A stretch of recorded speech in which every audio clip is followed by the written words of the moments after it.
नमस्ते, मेरे चैनल में आप सबका स्वागत है। तो पाइथन बेसिक्स की ये तीसरी वीडियो है। लंबे समय से मैंने वीडियो नहीं बनाई थी, थोड़ा काम आ गया था। तो आज की वीडियो में हम कुछ और प्रॉपर्टीज़ डिस्कस करने वाले हैं स्ट्रिंग्स की। तो चलिए शुरू करते हैं। तो सबसे पहले एस नाम की एक स्ट्रिंग ले लेता हूँ और इसमें मैं कुछ रैंडमली लिख लेता हूँ ऐसे। अच्छा, इस स्ट्रिंग के सारे अक्षर मुझे कैपिटल में चाहिए, ठीक है। तो मैं यहाँ लिखूँगा एस डॉट अपर। तो अपर केस में सभी चाहिए और इसको प्रिंट करवाऊंगा। अच्छा, एक बात और बता दूं, एनाकोंडा की ये जो जुपाइटर नोटबुक है, इसमें आप बिना प्रिंट के भी आउटपुट निकाल सकते हो सेल बाय सेल। लेकिन ये फीचर जो है बाकी की आईडीज में शायद ना मिले आपको। तो अभी मैं इसको ऐसे ही बिना प्रिंट स्टेटमेंट के एग्जीक्यूट करता हूँ, ठीक है।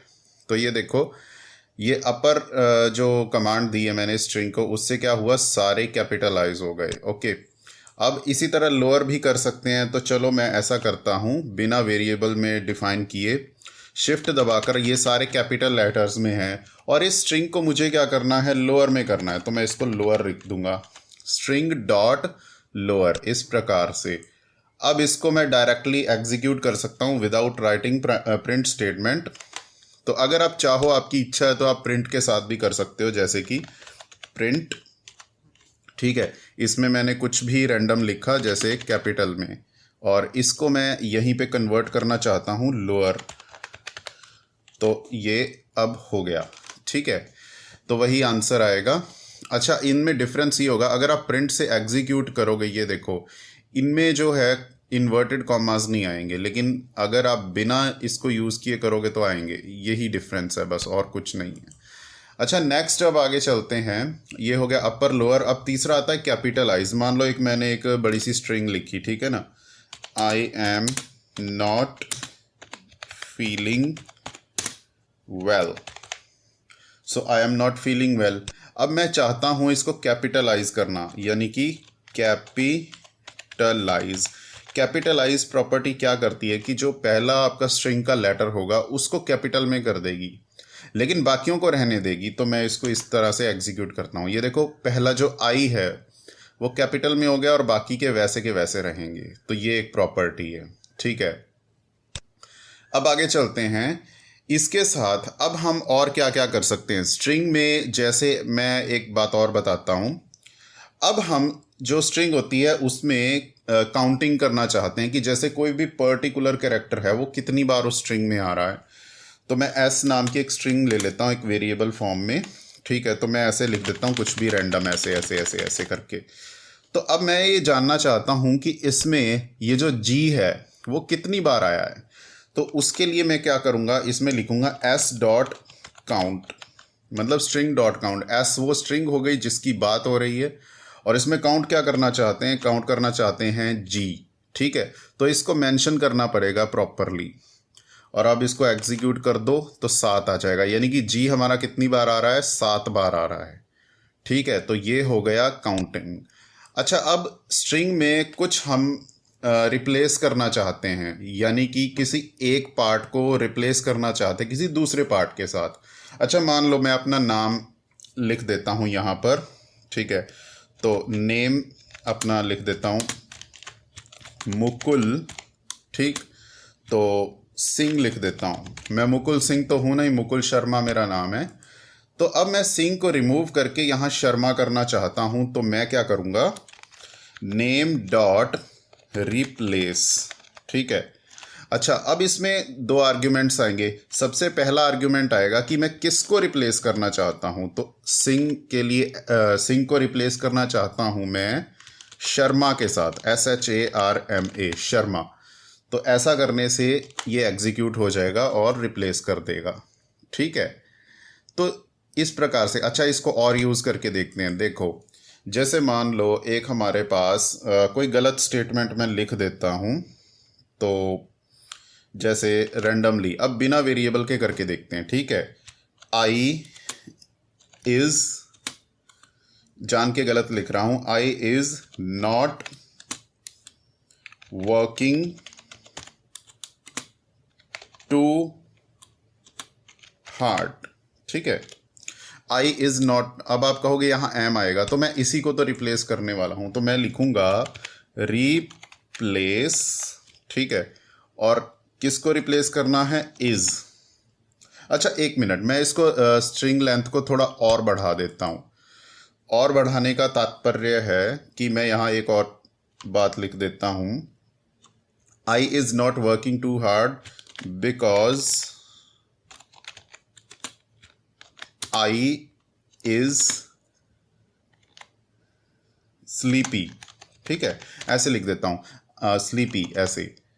तो यहाँ जहाँ जहाँ इज है वहाँ एम आना चाहिए, तो इसी स्ट्रिंग में इससे मैं रिप्लेस करूँगा सबको एम के साथ। तो जहाँ जहाँ इज होगा वहाँ वहाँ ये ठीक होकर एम आ जाएगा। तो ये देखो बिल्कुल ठीक हो गया, I am not working too hard because I am sleepy, क्योंकि मुझे नींद आ रही है। तो ये इस प्रकार से रिप्लेस कमांड को हम यूज़ कर सकते हैं, ठीक है।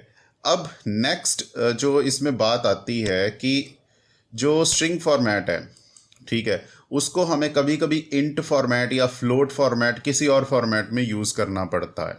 ओके, अच्छा अब मैं आपको ये अच्छे से समझाता हूँ। मान लो मैंने यहाँ लिखा नंबर, ठीक है, नंबर क्या है, उसको स्ट्रिंग फॉर्मेट में लिख देता हूँ 245। अच्छा ये नंबर जो है मुझे ये स्ट्रिंग फॉर्मेट में नहीं चाहिए, मैं चाहता हूँ, अच्छा अब पहले मैं इसकी टाइप पता कर लूँ। इसकी टाइप क्या है नंबर की, सॉरी ये पता नहीं क्या आया, हाँ नंबर। तो इसकी टाइप पता करूंगा तो ये स्ट्रिंग आएगा। अच्छा अब मुझे इसको स्ट्रिंग के बजाय इंटीजर में कन्वर्ट करना है, तो मैं ऐसा करता हूँ, इसको अब इंटीजर में कन्वर्ट करने के लिए मैं इसके आगे इंट लगाऊंगा, इंट नंबर, ठीक है। तो ये अब इंटीजर में कन्वर्ट हो जाएगा। अच्छा इसका कुछ नाम भी रख देता हूँ, तो न्यू नंबर नाम रख देता हूँ इसका। अब ये जो है ये इंटीजर में कन्वर्ट हो चुका है, और अब इसको आप प्रिंट करके देखो, न्यू नंबर। मैं प्रिंट स्टेटमेंट नहीं यूज़ कर रहा हूँ क्योंकि मैं जुपाइटर नोटबुक यूज़ कर रहा हूँ, मैंने आपको बताया। बिना प्रिंट स्टेटमेंट के भी सीधा वेरिएबल लिख के आप उसको एक्सेस कर सकते हो। तो मैं न्यू नंबर लिखता हूँ। ये जो आया है ना, ये क्या है, ये इंटीजर फॉर्मेट में है। अच्छा इसको चेक कर लो कि है या नहीं, तो टाइप लिखो इसके आगे। टाइप लिखने के बाद क्या होगा पता लग जाएगा।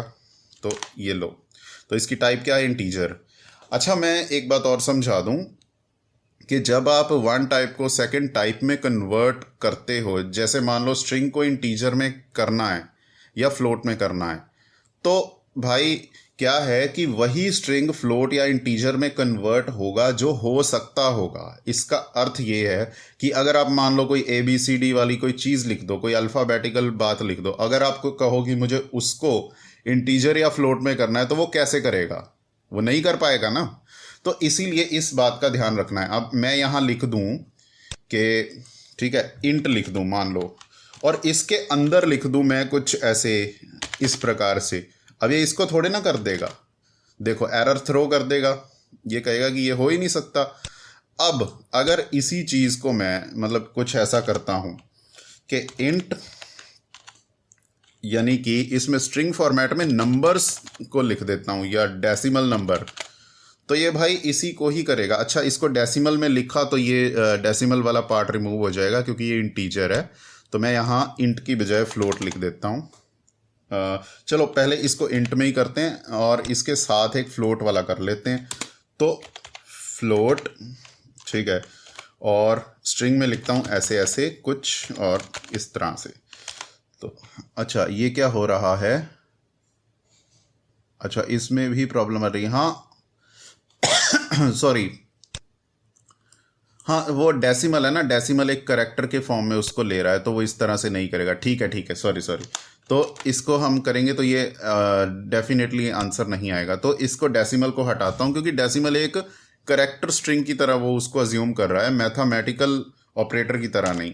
तो ये देखो ये इंटीजर में कन्वर्ट हो जाएगा, फ्लोट में कन्वर्ट हो जाएगा उस तरह से, परंतु ऐसे नहीं होगा। अच्छा अब मान लो फ्लोट में कन्वर्ट करना हो तो फ्लोट मैं लिखूं यहाँ पर 987 ऐसे लिख दूं, तो क्या ये हो जाएगा, बिल्कुल हो जाएगा, 0.0 आ जाएगा। लेकिन यहाँ डेसिमल एक्सेप्ट नहीं करेगा, मैं भी भूल गया था ये।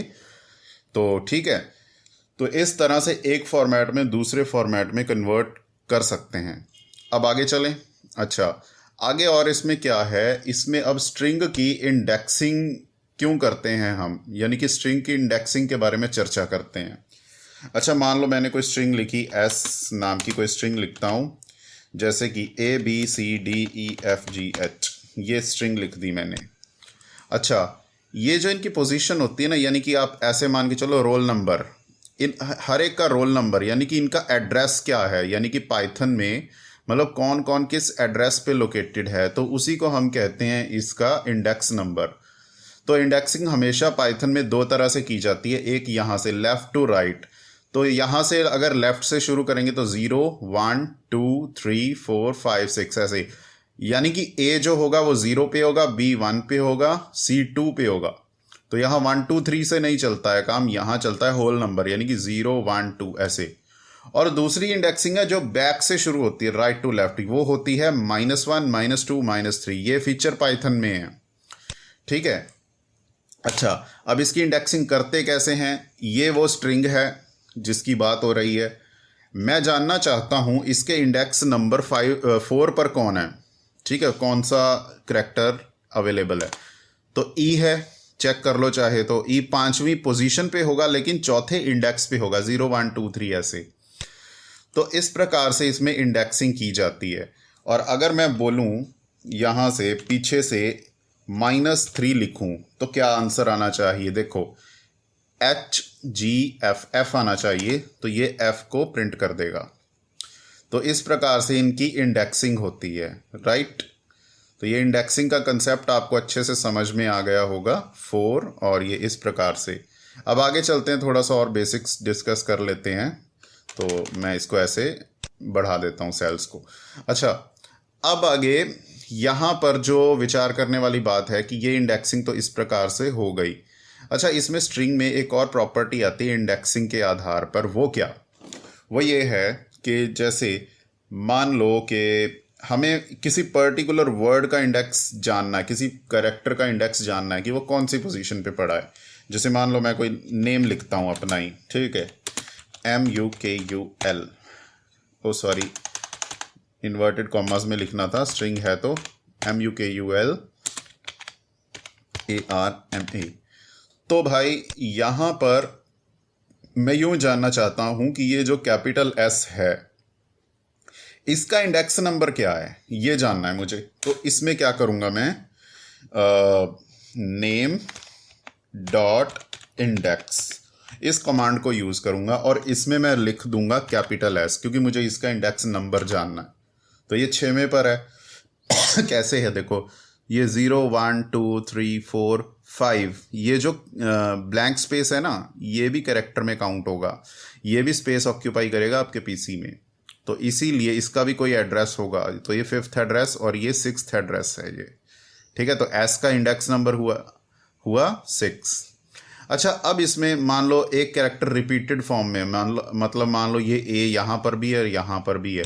अगर मैं A पर ये कमांड अप्लाई करूँ, नेम डॉट इंडेक्स, तो क्या है कि तो ये मुझे केवल और केवल पहले एक का ही इंडेक्स नंबर प्रिंट करके देगा, दूसरे का मुझे नहीं पता लगेगा इससे। ये इमीडिएट जो पहले आएगा ना लेफ्ट साइड से, उसी का ही ये मुझे बताएगा, यानी कि 8th इस वाले का, ये वाले A का इसने इंडेक्स नंबर बताया है मुझे। तो ये इस तरह से हम इंडेक्स नंबर पता कर सकते हैं, काउंट की सहायता से हम पता कर सकते हैं कि कितने अक्षर हैं, कैपिटलाइज, लोअर, और ये सब, ये हमारी कुछ इंपॉर्टेंट प्रॉपर्टीज़ हैं जो हम स्ट्रिंग के लिए यूज़ कर सकते हैं, ठीक है।